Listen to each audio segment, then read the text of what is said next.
Welcome to the City Steading podcast. Hi guys, I'm Jerica, and this is... I'm Brian. Yeah. Hi. Sorry, got a little caught up in my radio announcer voice there. This is podcast number 3. Yes. So yay, welcome back if you are coming back, and welcome if you're a first-time listener.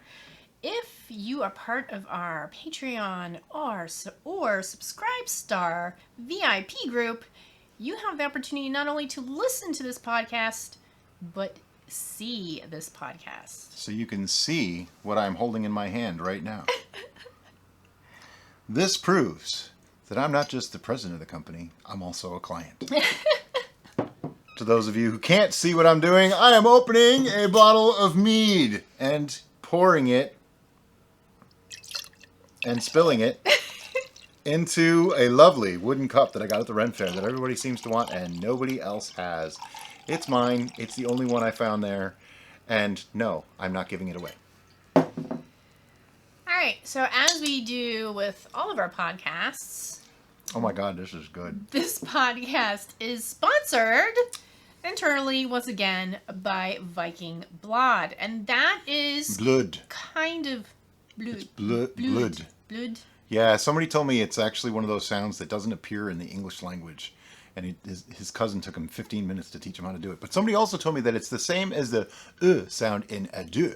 So, blood, Okay. I guess. And if you're watching, you're probably laughing at me because my mouth just made that weird sound and motion. And that's exactly how that works, I guess. So anyway, if you have watched our City Steading Brews channel, you may have noticed that we not only revamped our original Viking Blood, which is a cherry mead, but we did a Viking Blood clone. Dansk Mods Viking Blood is a commercial product. Which is on the shelf behind us if you're watching. Notice it's still sealed. We have not opened it yet. This is our second bottle. We've had one before. But this is a Hibiscus Mead that is then hopped and fortified. So Brian, what he's drinking right now is just the Hibiscus Mead precursor to the hopped and fortified version. And I'll tell you right now, you can stop right there. Yeah. It's that good. Hibiscus Mead is delicious. I encourage each and every one of you, if you like to homebrew, to try a Hibiscus Mead. You will not This be is good sad. with pretty much anything. Pairing for food, pretty much anything. It's just that good. But anyway. So, on City Steading Brews, we have done the initial two we did videos? both. We did 2. Right. Yeah, the hop was out. So, How to hop a mead. What You are just we jump looking? really high. What are you looking forward to? The conclusion. The conclusion and the tasting. Well, it's not the true conclusion. It's close. It's going to be like the initial taste. And then we might give it like 6 months or something and see how it ages. Right. If it's not good. If it's really good, we're just going to drink it. But what we're going to do is we're going to drink ours. Yeah. But we're also going to drink... Next to that, we're going to do a Dansk side-by-side Mods taste test. and do a comparison. And see how well I did. Yeah. Since I had it once, like 2 years ago. Yeah. But, I have a pretty good memory for flavors. I think we can handle it. And we have to give a special shout out to our friend Deborah, who was the one that actually purchased our original bottle. That's of right. Dansk She Mods. did, didn't she? She did. So thank you very much, Deborah. This is all your fault. Cheers to you. So, something else we wanted to talk about. We have a couple topics. Later on, we're going to talk about some new to brewing topics. And even if you're not that new to brewing, some of this might still apply, so don't go anywhere. And I did not over-caffeinate, in case someone was curious. I didn't at all. I've been under a lot of stress for the last week, and I'm trying to de-stress and be in a good mood. And a podcast is always a fun time for me, so we decided to do that. It is. Podcasts for us are a time to just babble and go off topic. I know many of you... And we're allowed to. In our comments on our videos are like, why do you guys talk so much? Well, in all honesty... Because it'd be awful boring if we just sat here and looked at you. I would like you to read Brian's article, The Hows versus the Whys. And I believe that's posted on our website. It's on our website, on our blog, yes. Okay. So go to city-steading.com. That is our website. and check out Brian's article. But you knew that already. The hows and the whys. And that goes into further detail as to why we talk so much in our videos and explain more than just a recipe. Because we want you not only to know how to create what we're creating, but why we do what we do to create what we're creating. I also have to say something. Yes, I really did write that article. I had 2 or 3 people ask me if I really wrote it because it didn't sound like me. Really? I'm like, yeah. One person actually said, wow, that sounds so deep and intellectual. That's not like you at all. Shame on you, I people. want to reach out and slap someone Shame when on people you. say, I may be a doof. I may be a goofball, but I'm actually not stupid. Contrary to what some people might think. Anyway, so something else that we want, what? No, Huh? that's okay. Continue. All right, should we just rewind that? We don't edit these things, so No. this is all just live. So keep on talking. All right, something else that we wanted to talk about, and we did a little video on it, and everybody should know about it by now, is we split the channel. And I want to make it very clear, I am not angry at YouTube. We are not angry at YouTube. I do not think that the people that run YouTube are stupid. I don't think that what they've done is bad at all. I think it's actually the right thing. They get rid of a lot of crap that people shouldn't be seeing. They get a lot of offensive, violent, dangerous videos. They are pulling them out and demonetizing and removing them. But beyond that, there's limitations to the system. And Yep. we understand this. Any system, regardless if it's YouTube, the internet, going to a mall, trying to shop at your local grocery store, any enclosed system has limitations. Yep. There's only so much that can happen within that system. And it's run by a computer. So the computer can only know so much. We had to understand the limitations of YouTube's system. And it literally, we joked that it happened in one day, but it literally happened in one day. Yeah, we made the switch, yeah. We've been pondering these things on how to grow the channel, on how to do better, and how to attract more viewers and to get our information out there. And then we saw a video on YouTube By Roberto Blake. He's a really good YouTuber. If you're interested in building a YouTube channel, he's really good. Yeah. Him, Brian G. Johnson is another one that's really good, Yep. and Nick Nimmin. And Nick Those Nimmin, 3 guys, man, if it wasn't for those 3 guys, we wouldn't have the channel we have today. Yes. And that's the truth. So thank We've built you. on what they said, but they got us a start and a really good, solid foundation in getting it going. Yes, so thank you, Brian, Nick, and Roberto. Here's to you. What I want to say, though, is the way the algorithm works. And before anybody gets all mad, let me just explain. Here's what happens. It's not about finding videos on a person's channel. You can still totally go to our channel and Yep. find all of it. Well, not all of them anymore, because I've been moving food videos over to Cooks. But you can go to a channel and see all the videos. So if you are that type of YouTuber, this won't affect you. Yeah. If you use YouTube search to find videos and not really depend on subscriptions or notifications, this will not affect you. And that's okay. I don't have any problem. Everybody uses that channel differently, and they make it the way it is on purpose so you can do that. What I'm talking about is, let's say you're a subscriber, okay? You get a notification. Hey, City Steading just made a, whatever, mead something video. You go, you watch it. You like it. Everything's good. Even if you don't interact with that video, YouTube knows how much of it you watched. They don't tell us who watched what, but we do get some of that information as far as how many people are watching what, how long, that kind of thing. Then, next week, another one comes out, and it's another mead video, and you go, oh yeah, I want to watch that too. So you go and you watch that video too. Then the third week, another mead video comes out, and you watch that. Then the fourth week, we put out how to make cream of mushroom soup, and you say, ew, I don't want cream of mushroom soup, so you don't watch it.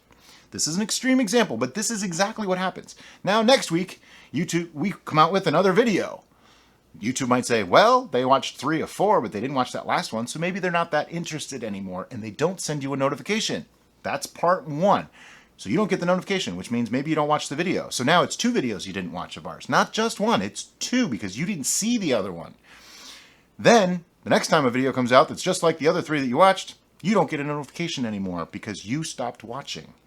It's not your fault. It's not YouTube's fault. It's the way the algorithm works. And because we put out content that you did not want to see, you stopped watching. Now, obviously, it actually takes more than 1 or 2 skips for that to happen.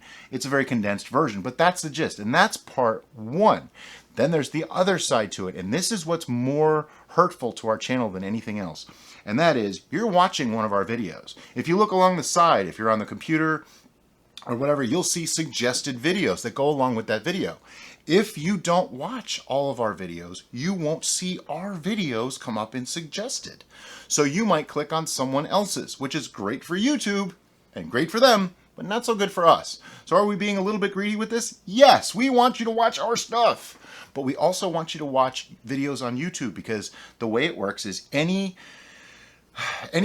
we initiate a session, so like if you click from our website or from Facebook to one of our YouTube videos, we initiated that session because we got you there. So anytime that you watch there, we get credit for, whether it's our video or not. And that is key. We don't get as much if it's somebody else's, but we do get credited.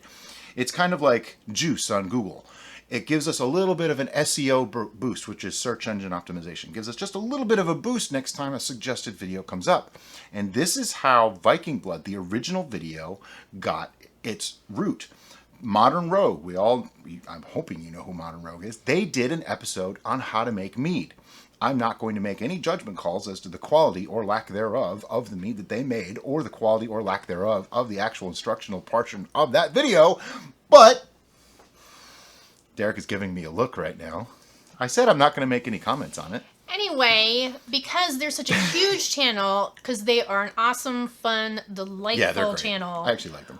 We somehow got Viking Blood recommended on their mead. It became a suggested video after that video was played. And so lots of the Modern Rogue viewers saw this weird City Steading, Viking Blood, sure. And in 1 week, we gained like 1,000+ subscribers. Boom. It just exploded. Yeah. And that was the start of our channel really becoming popular. Up until then, we were nothing. We had like, what do we have, like 50 or 75 subscribers? Yeah, it was. We were dead in the water. But after a couple months, what do you expect, right? But anyway, that's how that got its start. That video coincided with what the viewers were watching on the Modern Rogue channel in such a way that the algorithm said, hey, they might like this too.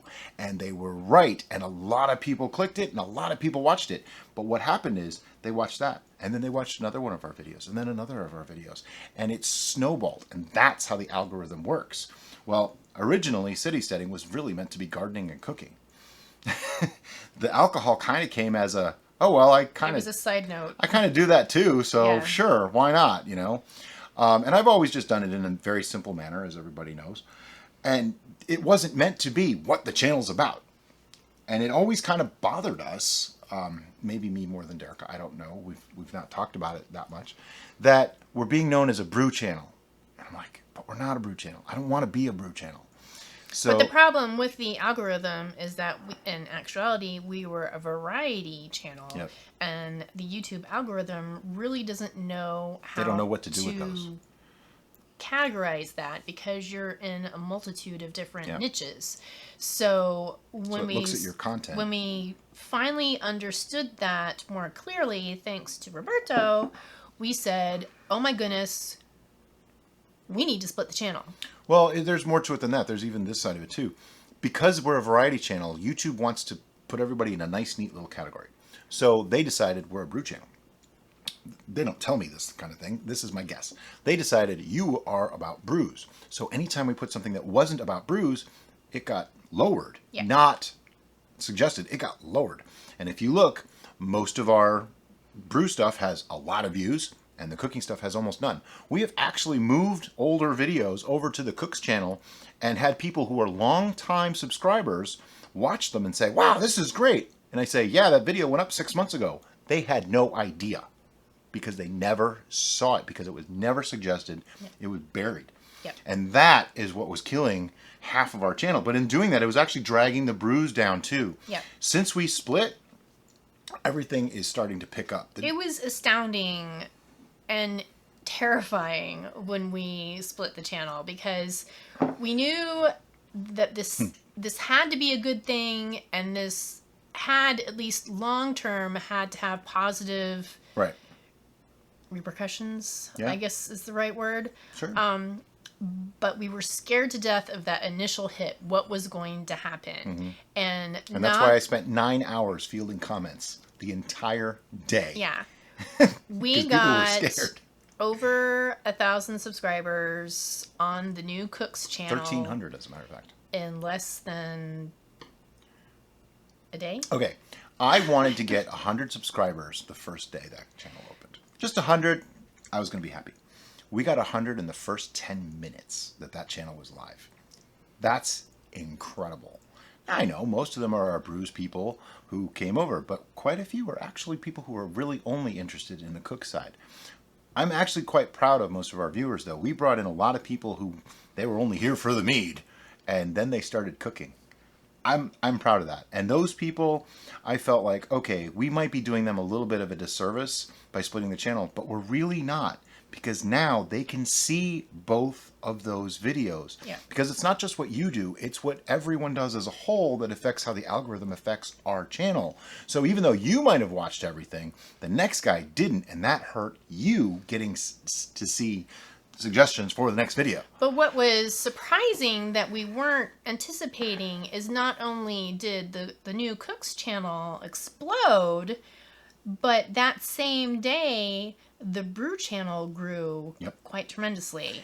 And the click-through rate for video yes, views and started there were going up. even people who watched all our Brew videos, but prior to the split, they were still missing some of the Brew videos. And now with the split, because the algorithm is understanding where to place us better, people are getting to see stuff. They're getting that connection with us that they weren't able to get before. We had several people make comments like, I thought you guys stopped making videos months ago. That day, or the next day, or the next day. They were getting notifications again on our videos. They hadn't gotten a notification for over 3 months. Right. So that just re-emphasizes that this was the right thing to do. Mm-hmm. This wasn't a bad thing for the City Steading universe. Actually, what's interesting is the City Steading Brews channel, which used to just be City Steading, the views number has not dropped. It's staying where it was. I pulled over at least 14 or 15 videos now, and they're getting their own views. So we're actually getting more views between the two channels than we were on just the one channel before. That tells me something was done right. Right. And if you're interested in both, you subscribe to both, you get a notification for both. They're treated separate but equal. And that makes all the difference in the world.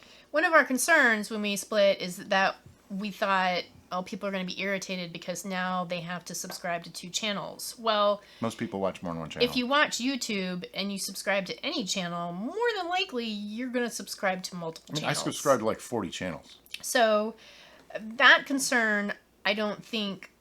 mostly for research. ...was really something that we need to stress on so much. But we were trying to think of all the variables. Okay. And we stress on everything because... we do. Here's the thing. I know there's a lot of people out there that make YouTube channels. There's a lot of people out there that are just tossing up a video, don't really care. We actually worry about this. We actually care. And I'm not just saying this to be, oh yeah, we care. No, we really do. I stress about stuff like this. We lose sleep.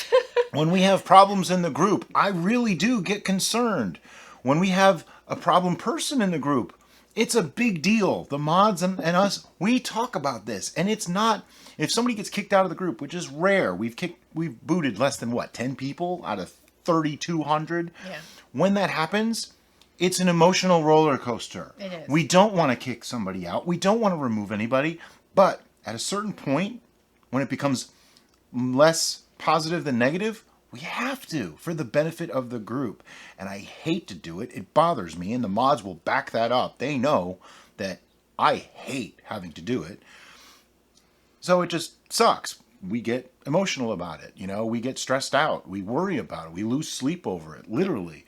The videos, the channel, all that, I care. We actually care. We put everything we have into this.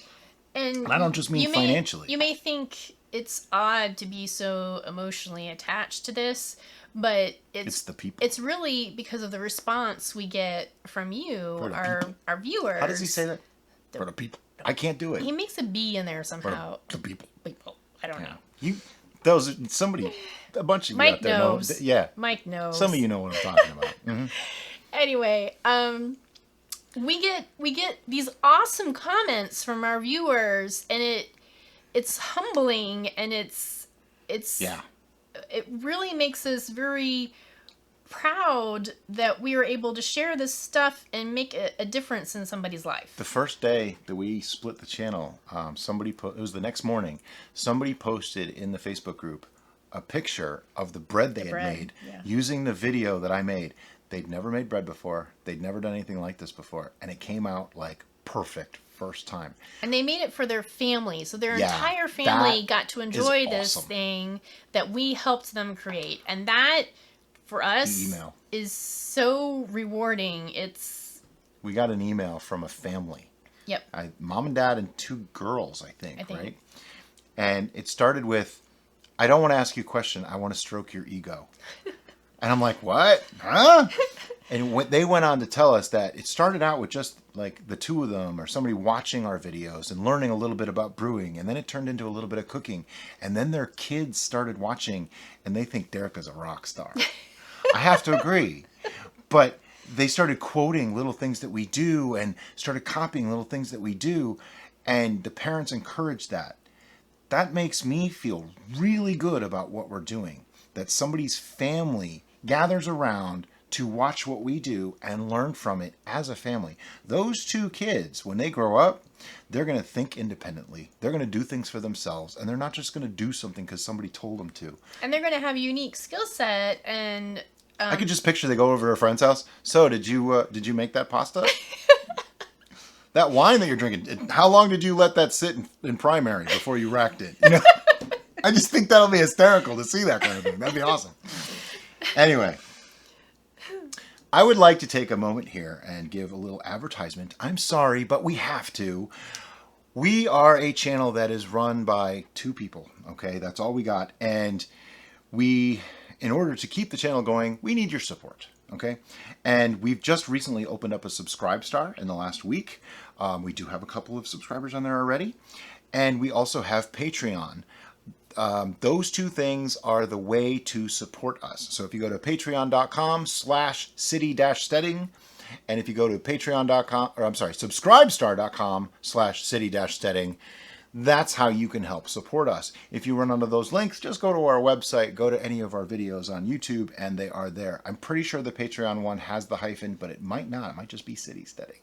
It's always been a little bit of a bone of contention for me, but, you know, hey, the domain was taken, so I couldn't do anything about it. But every little bit helps. We do have a VIP lounge that is a wonderful place to hang out, and I try to be there as much as I can and give videos. And that's the end of the commercial portion of this show. if you do not have the financial means to support us in that method, we completely understand. Watch our videos. We're strapped for cash ourselves. But that's neither here nor there. If you watch our videos, YouTube has those commercials that they put in there, and those people that have those commercials give YouTube money, and YouTube gives us our little sliver of that for people watching. So watch our videos. Like the videos. That increases YouTube's juice. We like it to juice. it makes I don't even know that skit, but I know that line. It's all the interaction that our videos get tells YouTube, okay, this is a worthy video to get people to want to give them money. Basic gist of all of this is YouTube is run by Google, owned by Google. Google is a master at SEO and figuring out what people want to see next, okay? All they really want is natural interaction. If you like what we do, and you tell YouTube and Google, I like what they're doing by subscribing, by clicking the like, by commenting, by watching more of the video, not multiple times, because that doesn't actually help. Watch more of the video. That tells YouTube and Google by that, hey, these people like this video. They like what this is doing. Let's show them another one of those videos. That right there is worth as much as being a VIP on Patreon to me. If you do that on all of our videos, if you make it genuine, don't make it fake. If you really like our videos, keep engaging, keep watching. It makes us want to keep doing it, and it makes YouTube keep showing our stuff and increasing to a newer audience. We're still growing. I mean, the Brews channel is up to almost 43,000 subscribers, still going up by anywhere from 30 to 100 a day, which to me is mind-blowing. I know of people who have YouTube channels for 4 and 5 years that haven't broken 1,000 subscribers yet, let alone having 43,000 subscribers. I'm actually kind of sad to go to 43 because I like the number 42. But I want 43. I want like 100,000 because I want that YouTube button. Yes, we want the button. I want the button. I want two of them. I want 2 of them. Actually, I want 3, but that's a whole other thing because this is the City Steading podcast, not the Brian Eyes podcast. Yes. But speaking of the number 3, we have had some sad people, myself included, that we divided into 2 City Steading channels. One and dedicated canning is kind of part of cooking. To brewing, and one dedicated to cooking. But there's a third aspect of City Steading that's getting neglected, and that is growing. And gardening. Which includes gardening and chickens, yes. At this time, we don't have enough resources to have 3 separate channels. Yeah. We just don't have the time to do it. That's the truth of it. If we did, we would totally have a City Steading growing channel, and that way everybody would be happy. We already have a name for it. We just have to find the time. Right. So we're keeping to the 2-channel division right now because of time restraints, and we want to be able to continually give out new but we are hoping videos on both of those channels, where we feel if we added that 3rd channel, then it'd be tough. It's going to take away from somewhere. Because some of you might remember, we used to do 3 videos a week. And you probably saw by the weary looks and eye bags and stuff like that we just couldn't keep that up. Yeah. So trying to go back to that right now is a little difficult. There are certain times a year that we might be able to manage, but we are wedding photographers full-time on the side. Not on the side. In the real world. In the real world. So it's difficult certain times of the year. Yeah. However, we are looking to the concept of having a City Steading Grows channel someday. It might be a month. It might be 6 months. It might be a couple of years. Yeah. When we can get to a point where we don't have as much wedding work to do, and the City Steading universe is expanded enough to support us not doing as much wedding work, that's when we will really look at having a City Steading Grows channel. Right now, the Cooks channel, we need to get, not to talk about money again, but it's true. We need to get that channel to a point where we're getting ads and getting paid to show those ads on our videos. And that's called monetization. You've probably heard of it. And it doesn't cost you anything. It just costs you, you have to watch an ad. We're not there yet. As of today, or yesterday, I think we're at 60,000 minutes of the 240,000 minutes we need. So we're looking at, maybe another month before we're qualified for it. And then YouTube has to make a determination. Yep. I don't think it's going to be a problem. We haven't broken any rules. We've been great YouTubers all along. We have 2 other channels besides that one that are doing well and haven't broken any rules. So I imagine it'll only take a week to 10 days or so. So maybe 6 weeks from now or so, that channel's going to be starting to earn some money.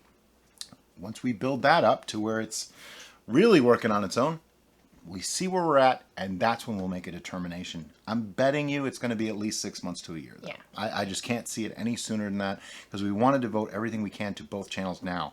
I don't want anyone to think that because we split, that Cooks is going to get all the attention, because it's really not. Brews is still, we know where our bread is buttered. And basically. Some people may be confused by the release number that's going on in Cooks right now. And what is actually happening is we're creating new videos each week. Yep. And every Tuesday. One goes to Brews and one goes to Cooks. Yeah, Tuesday is Cooks, Friday is Brews.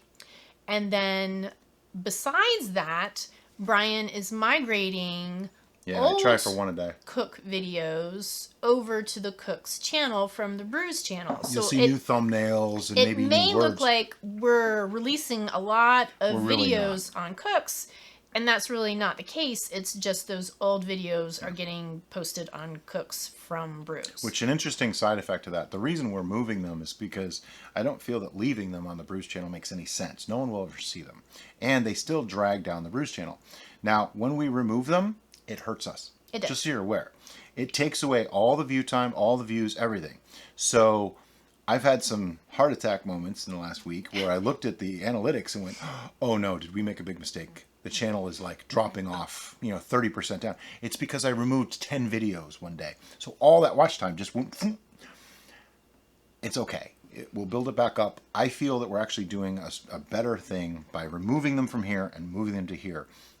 Just to give you an idea, this is some numbers again, but going into the analytics of these things, click-through rate is the amount of times that people clicked our video when it was suggested to them. Not notifications or anything like that, but YouTube says, hey, let's put this video up next to that and see if they watch it. The number of times people click through. In general, our brews videos get anywhere from a 4 to 20% click-through rate, which is absurd. YouTube considers 2 to 10% to be normal. We see 4 to 20, so that's almost double on every standard our brews videos. And that's humbling to me. That's awesome. That means people love our stuff.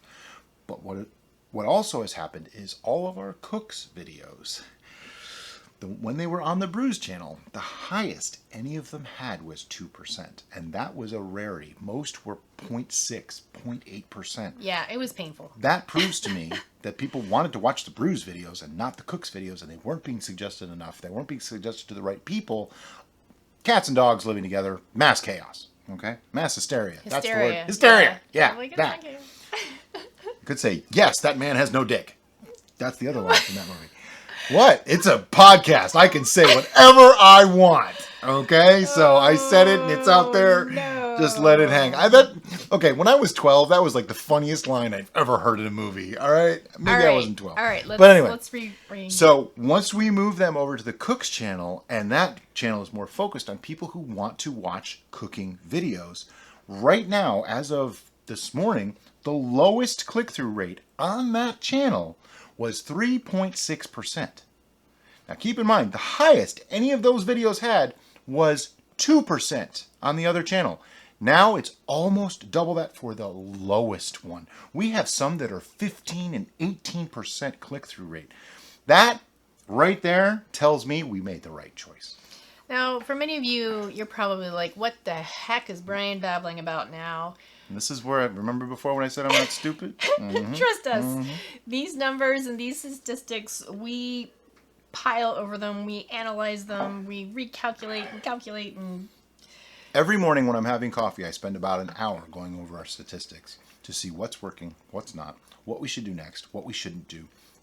And sometimes I hit a conundrum where I don't know what to do next. Often, actually. But the split of the channel, as scary as it was the right thing to do. Yep. It's going to pay off in the end. It's going to work out well. Everybody that likes our channel is going to get the best of both worlds. Nobody gets hurt except gardening. That's the only thing that gets left behind. But Derek is actually kind of taking care of that with her own Instagram. Yes. We're going to have some articles on the blog that'll get shared in the groups and stuff like that. So it's not going away completely. We just kind of need to tread lightly because here's the truth. The click-through rate of our cooks videos were low. Our gardening videos were lower. Yeah. And I believe it's purely because of the algorithm, and we didn't have many of them relative to the other videos. Well, I think brewing and cooking had more of an overlap than brewing and gardening did. Oh yeah, absolutely. The gardening thing, it's what started City Steading. I mean, building our raised beds in the backyard, and our first videos were walkabouts in the garden and stuff like that, which were horrible, by the way. I know, I was not awake yet when I did them, but it was nice and cool at 6 o'clock in the morning.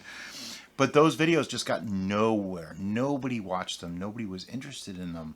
And when we started doing cooking videos and brews videos, that's when things started taking off. Also, we learned a lot about making videos and how to be in front of the camera and what to do.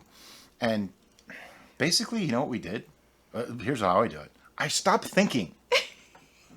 It's evident, isn't it? I just stop thinking and I talk, and whatever comes to mind is what comes out of my mouth. I mean, you might have heard me say this before, but you know that filter between your brain and your mouth? I was born without one. It's not that it's broken. I was born without one. I have to try really, really hard to not say stuff that shouldn't be said in public. Because there's children watching. Yeah, or listening. We know there's children, and I feel guilty because every once in a while I do let something slip. Yes. Podcast I can be a little bit more, but you know what? Ghostbusters was a PG movie, so Alrighty then. Hey, if they could do it, so can I. All right, so you had a third topic in mind that you wanted. We're gonna do it. This is a long podcast, and it's okay. Okay, so we're going to transition very roughly into this third topic, and today's third topic is If you're new to brewing, that. things to avoid and things to do. This is more about the City Steading cautionary tale. mindset Yeah. towards brewing rather than just new to brewing. But we have a lot of influx of, well, There have been some crazy stuff happening in the past week. We're constantly having an influx of new people Oh, yeah. to the City Steading Yeah, universe. the City Steading group gets And anywhere from 10 to 50 new people a day. It is completely awesome, and we are all for it. But we hate to sound like broken records saying the same thing over and over again, and it gets a little taxing. But it's because it doesn't matter how many times we've said it. If you haven't heard it, it's new Yeah. to you, right? Here's the thing. If you've watched any of our videos, you listen to any of my rants, you probably realize we're more or less natural, simpler brewers. We are not here to teach you how to become a commercial brewer, though that's actually happened. We are here to teach you how to make your own stuff that tastes pretty good, to feed your family, to get yourself drunk if you really want to have a nice glass of wine with dinner, to impress your friends with a nice mead that you made.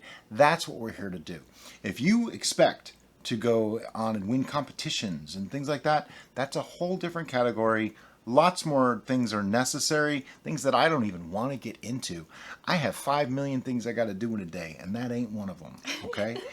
So, to us, all the chemical additives, potassium sorbate, Camden tablets, bentonite. Don't even get me started on bentonite. Why would you want to put mud in your stuff? All right. But it Shake didn't. out. No, this is what Shake they it up. need to hear. This is what they came to hear. I us talk understand about. that, but we're going to be calm and All right, nice. just so you're aware, this stuff that I'm drinking is 11.1%. This mug was almost full. Now it's almost empty. So you get the real Brian now. I am drinking tea. Earl Do we Grey. say that with quotes? Hot? No, it's actually. Is Earl it still Grey. hot? It's like 2 hours old. Well, it's not hot anymore, but Tea, Earl Grey, cold. you're rooting. Anyway, so, I'm just going to be a little bit honest here. We've had a lot of issue lately with people bringing up the concept of chemicals and additives and this and that. Somebody actually said that I said it was okay to use potassium sorbate. No, I never said that. Our belief on this is this. You can use whatever you want. We actually don't want to tell you what to do. Our group on Facebook is founded on the premise of doing it simply and naturally. So if you really want to use all that stuff, more power to you. You're just not going to do it in our group. And I hate to be rude that way. It's not just our group, it's the entire City Steading universe. Yes, the group is where it culminates for the most part. I see comments on our channel. I just ignore them when people talk about that. So if somebody goes in there and says, oh, you should use this, I'm either going to remove the comment or I'm going to ignore it, depending on how vulgar they came across. However, the use of chemicals, why we don't. All right, here's the truth. Go read the back of any package of any food in the grocery store. You're going to find things that you probably don't know what they are. In a loaf of bread, in a package of meat, in vegetables, in any canned product. Why? You know why? Because some company's making money off it. That's why. Or to extend shelf life, or to make it look prettier, longer. Nothing to do with making it taste better or be healthier for you. So, to me, the healthiest food is the closest it is to the ground it came from. And that goes for meats, for vegetables, for herbs, for everything. Half the time when we cook, Derica walks out in the backyard, cuts the herbs, cuts some peppers, cuts some vegetables, cuts whatever, and we cook it within an hour. That's the way to eat. Can we do that with everything? Of course not. No, it's just not possible. We have to buy our meat somewhere. So we do what we can, best that we can. We're city steaders, so city is still in there. We live in St. Petersburg, Florida, which is a city. Oh, yes. So we have neighbors 20 feet in each direction. Yeah, so I don't have a farm in my backyard. I just Although have a backyard. we almost do. But, I can't have a cow. I can't have goats. Right. I can't have pigs. We grow what we can. Yeah. We use what we can that's as natural as possible. Even when we buy stuff at the grocery store, we don't buy something that's boxed and packaged and processed. We buy raw materials. We'll buy flour, but I check that flour. I make sure it's not bleached. I make sure there's no extra chemicals. I don't really want even enriched flour because that means it's been modified and they had to put stuff back in that they took out to make it modified. It just gets crazy. So we try to be as good as we can. Are we perfect at it? Of course not. there's always going to be something that we get that's not as good as we'd like it to be or whatever, but we do the best that we can. And that's all we want other people to do. So when I see somebody saying, oh, if you just add sorbate to that, for what purpose? What is it doing? Let it ferment. Let it finish. You'll be fine. Oh, I used Camden tablets on this, and it didn't work. It didn't start fermenting. Why? You killed your yeast. That's why. We see this all the time. I'm seeing people making simple mistakes, and they're using chemicals to try to fix it. They don't realize that the chemicals they're using to fix it are actually the problem. Mead, wine, cider, beer, these things all want to make themselves. All we have to do, put it together and stand back. Let it happen.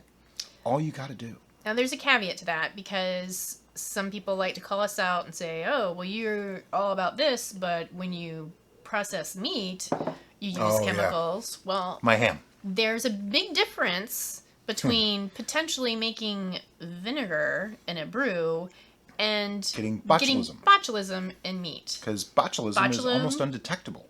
Can equal death, where vinegar is just vinegar. It's still good for you. Actually, vinegar is arguably better for you than the brew that you made it from. Yes, this is true. So, that's not a bad thing. But this is the things that come up a lot. And today is Friday. Some of you might have seen there was a rather large, not argument, but announcement that I made about chemicals. We've changed our rules of the group. It's not allowed.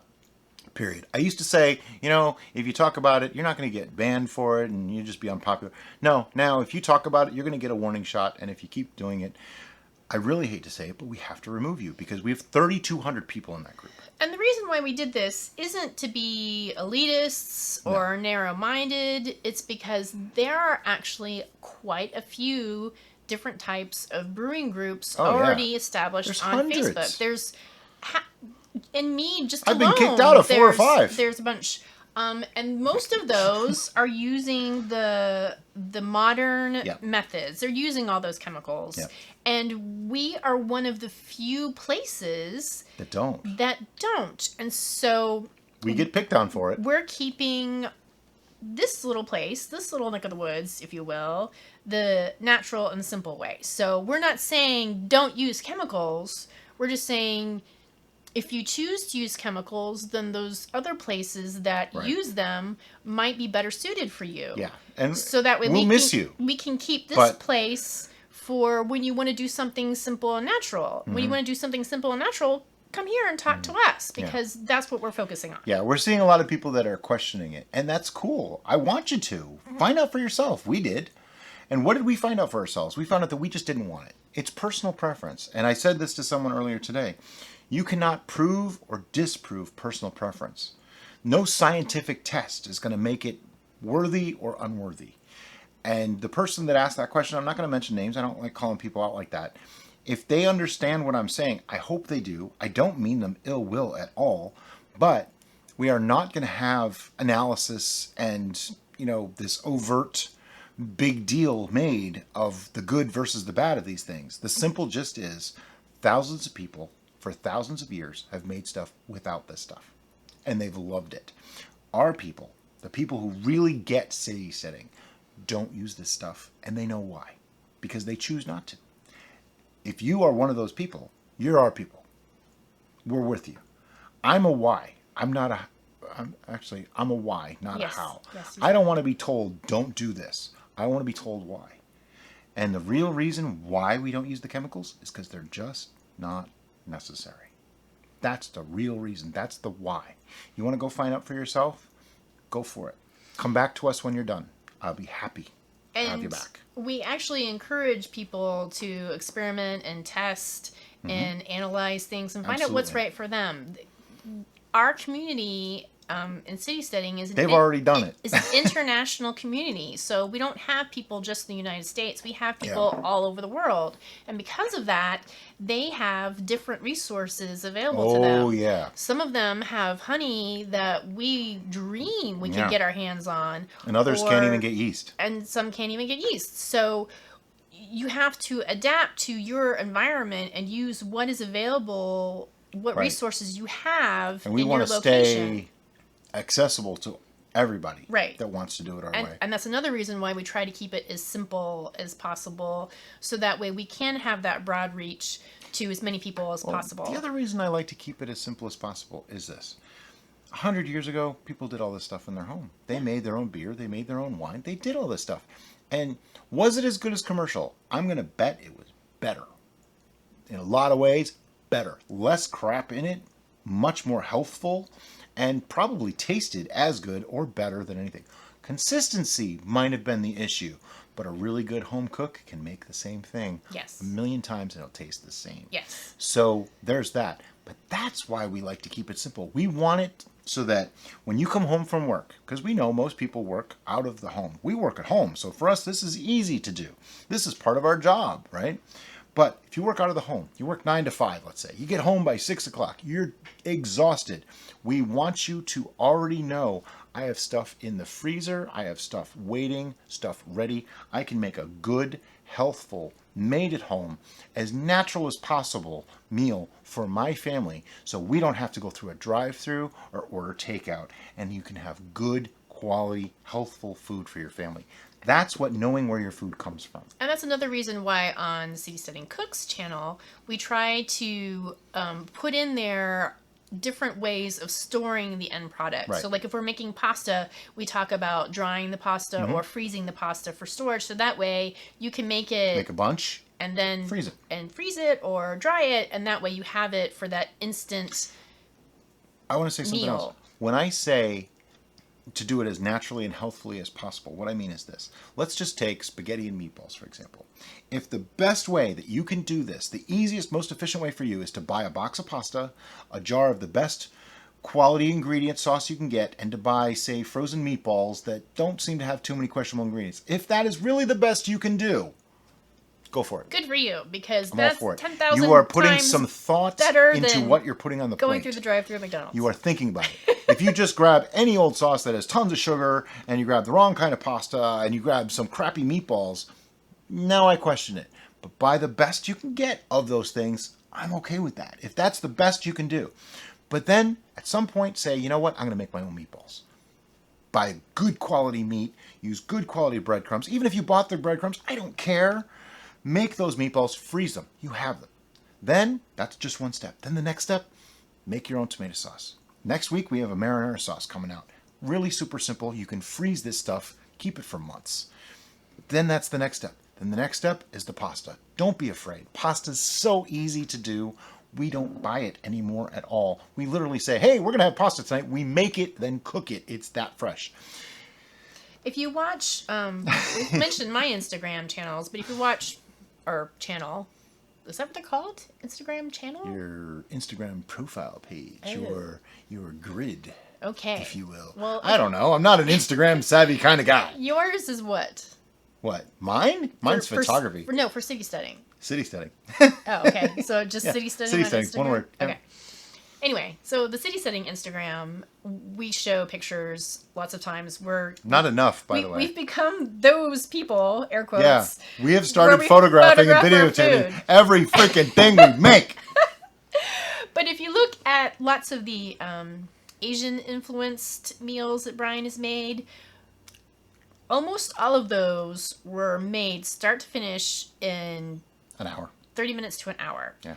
And that's making the pasta, marinating the meat, cutting up and prepping all the different parts, and then putting it all together from start to plate. The biggest thing is prep, and we know that.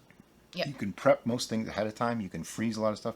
We had a surplus of carrots and celery this year. So you know what I did? I did some into matchsticks, some into chunks of carrots, and celery we just chopped up. We put them in bags. We froze them. Yep. So they're ready to go. We just pop them out, and we can put them in sauces. We They're can put already them in cut. soups. We can put them in stir fries. We can put them in whatever we want to put them in. And we're saving that for when we don't have any. We try to buy as little as possible, but sometimes you got to, and it's okay. We totally understand. All right. I think we have babbled enough. We didn't really do anything of the new brewers. We more talked about chems, but that's okay. We can save that for next time. But we're coming up on almost, 50 minutes, 45 minutes at this point? It's Yeah. a little bit long. I'm really sorry. I'm going to apologize right now for all you people that had to listen to me babble for 45 minutes. I think it was a culmination of 2 weeks of stress and frustration, and we just wanted to reconnect and reground ourselves. We wanted to spew. Brian wanted to spew. I did not want to spew. Oh, if you let me go, there's more. That's why we're cutting it off now. So thank you so much for listening to us, and we hope for you to tune in next time. And remember, check us out, the 2 channels on YouTube, City Steading Brews and City Steading Cooks. Thanks. Thanks for listening, guys. Have a great day. Bye-bye.